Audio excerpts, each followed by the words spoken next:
What does the end of Harley-Davidson really mean for bikers? Watch this video. Hello, welcome to RevelatorAlf. I hope you're all well. So there's lots of talk on the internet as well, and some of it has been supplied by myself as well about the future of Harley-Davidson. Now, I've been talking about the company and the future of the company for a number of years. So if you watch my videos the last 2 or 3 years, I've been talking about this more so than anybody else and before anybody else in lots of different cases. And it does appear to me that lots of channels now are jumping on this, and it's become the flavor of the month, the hot topic to keep on talking about Harley-Davidson or the future of it. And I said this at the start of the year that I didn't really want to keep on making videos about Harley-Davidson as, you know, just as a promotional tool or anything like that.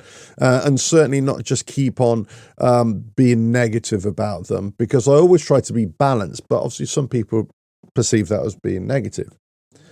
But there are problems there. There are problems with the company. And I've been saying this for a long time, but I'm not really going to be discussing that per se. Sometimes I'll make a video that is factual. Sometimes I'll make a video that, you know, asks a question. But there are lots of videos out there, lots of people out there who are saying, well, you know, Harley-Davidson are about to go bankrupt. Harley-Davidson belly up. This is the end of Harley-Davidson. All this kind of stuff. Now, whether you believe that or not, whether there's some legitimacy in what these people are saying, that's something else. I'm not here to discuss that or comment on that. But what I really wanted to discuss was, actually, when you talk about the end of Harley-Davidson, what does it actually mean for bikers? Because there appears to me to be a difference of what people consider as Harley-Davidson in terms of the company, in terms of the motorcycle, in terms of the lifestyle, in terms of, you know, hanging around dealerships and dealerships being, you know, the all there is to be, you know, in terms of Harley-Davidson. So I just wonder what would happen if the company went away in terms of, let's say they went bust, what would happen? Well, let's just say from a motorcycling point of view, where you just wouldn't have new motorcycles, right? But there are so many motorcycles, Harley-Davidsons, in the ether, let's say, on the market, in possession. There are so many parts out there. There are so many used bikes, so many parts of bikes that are just unused, so many manufacturers of accessories and parts for Harley-Davidsons. This is my opinion, so I have nothing to base this on either. But if Harley-Davidson went belly up tomorrow, for me, it would mean absolutely nothing for bikers, in that it would not change the way you ride your bike, the way you have it fixed, because there are lots of independent workshops that can fix your bike. You'd be able to source your parts from online or wherever else. You'd still be able to have it. Now, the reason why I kind of say that is because whenever a dealership closes down, I've always had this belief that people tend to buy a motorcycle from whichever local dealership they have. So if they have a Triumph dealership, they're more likely to buy a Triumph than if they have to travel 500 miles just to go and buy a Harley-Davidson. I'm talking numbers of people here. Yes, some people would do that, but most people are just going to tend to go to wherever their local dealership is.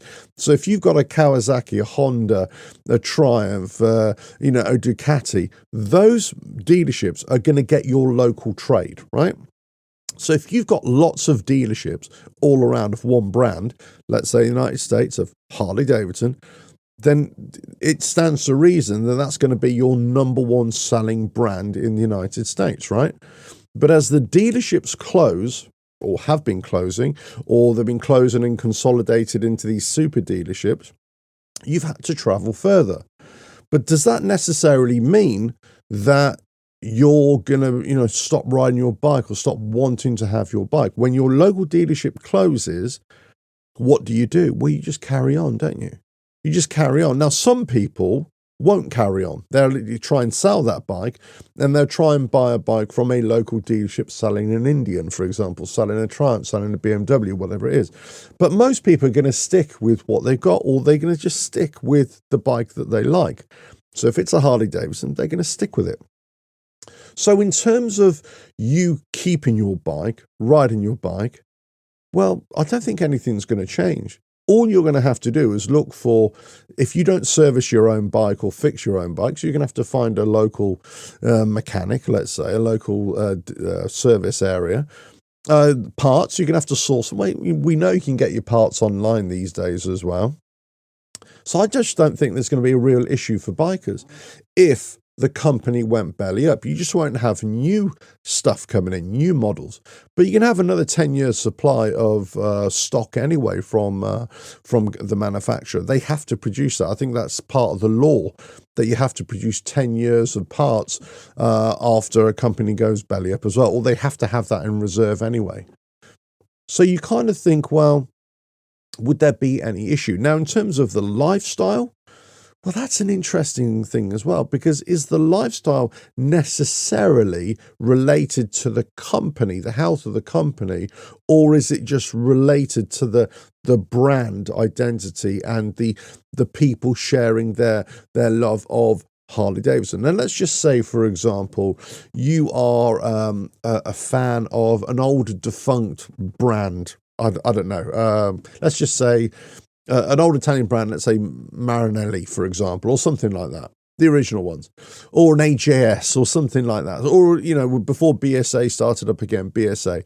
Well, maybe you find like-minded people and you form the BSA, AJS, Marinelli Appreciation Society, owners group, you know what I mean? So, you'll always find people who come together and have a lifestyle over the brand, the model of bikes, rather than the company. Whether the company exists or not is not kind of relevant. Your lifestyle is what your community is. So I don't believe the lifestyle will go away. I think you're still going to have, groups, hog groups.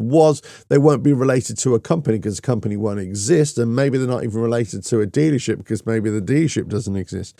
But the group of people may still exist in terms of an appreciation.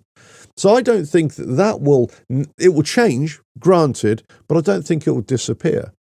So what about the types of people who would buy Harley Davidsons? And I've heard this so many times over the years, and actually it started to be said again recently in terms of the types of people who would buy the older Harley Davidsons, then when it changed into the AMF years, and then when it sort of came back to Harley Davidson as well, and how it's changed over the years in terms of the type of people buying the Harley Davidsons and people who work on their bikes and do things like that.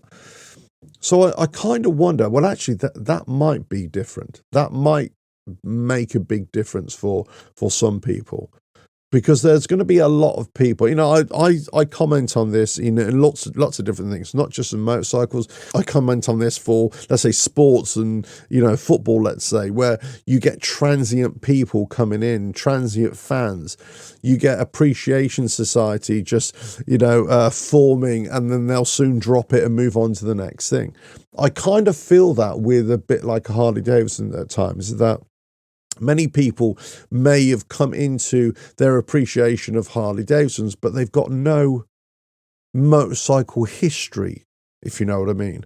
Now, I was relatively late to the party for Harley Davidson. As you know, I've made it perfectly known on this channel, but I've got a whole lifetime of riding motorcycles, building motorcycles, working on them, fixing them, breaking them as well. And I continue to break them. There's no question there. But so I've never said that I'm a Harley Davidson fan, as it were. I love the brand. I love the motorcycles. I love my Harley Davidson. But I'm a motorcycle fan. I'm a motorcycle nut. So I could ride any motorcycle, work on anything, own anything, and I'd be perfectly happy. And I'm not so sure that there are those kinds of people in great numbers anymore. Now, there are a few Harley Davidson motorcycle channels, and you can tell that these are motorcycle people, right? They are motorcycle fans. They are motorcyclists, bikers at heart. It doesn't matter what they ride. They just love motorcycles, right? Even if they're 100% Harley Davidson, they love it. That you could tell that, and they talk about it sometimes. Yeah, I've owned Kawasaki's, Yamahas, whatever, you know, in the past, you know. For me, that's what a not a true biker, but, you know, somebody who's really into motorcycles, well, they'll ride anything, they'll work on anything, they'll fix anything, whatever. But I'm not so sure over the last sort of 15, 20 years that we've had that with Harley Davidson in particular. And you could label this for other brands as well. Let's say the Ducatis, maybe some BMWs as well, where you've had a whole influx of people just coming in, jumping in on the bandwagon, as it were. And you kind of wonder, well, are they just coming because they're shiny new bikes, they're expensive toys? You know, Harley Davidson, the big brand that everybody identifies with. And they've kind of latched onto this lifestyle, and they've latched onto this and that. But at their heart, they're not that kind of person. You're not that guy. As I say, you're not that guy. You know, you can label me many things. You can tell me many things. But I think I'm pretty confident in the fact that I am that guy. I am that person who's owned motorcycles my whole life. Well, pretty much, right? I've ridden them, all sorts of motorcycles, dirt bikes, on-road bikes, sports bikes, track bikes, whatever. I've built them, I've broken them, I've sold them, I've bought them, whatever it is. You know, over a year, you know, I'm an old guy now, so over a lifetime, yeah, there's a history there.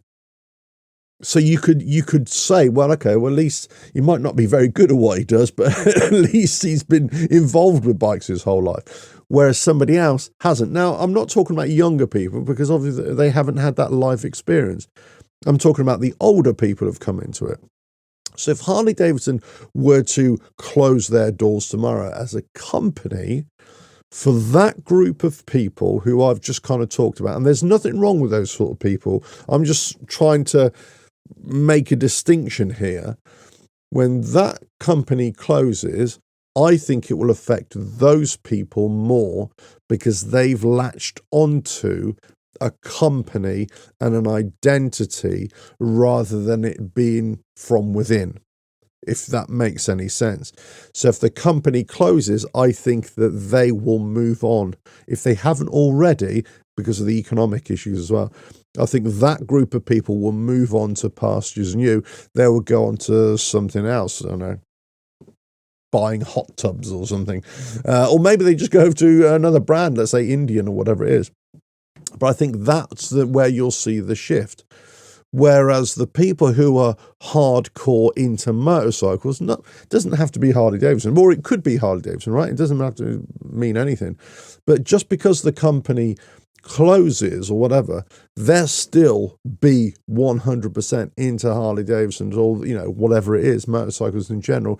They'll still be in their workshop. Their workshop will smell like mine. It'll be a mixture of oil, petrol, you know, tools that you just don't need. You know, it'll be a smell of anger and frustration, or sometimes momentary joy when you start an engine up for the first time.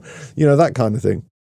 You know, for those sorts of people, myself included, yes, it will be sad if the company fails, but at the same time, you'll still be working on bikes, buying bikes, and, you know, fitting accessories to it and everything like that. So I just don't think there'll be much of a difference for bikers, for people who are really into bikes.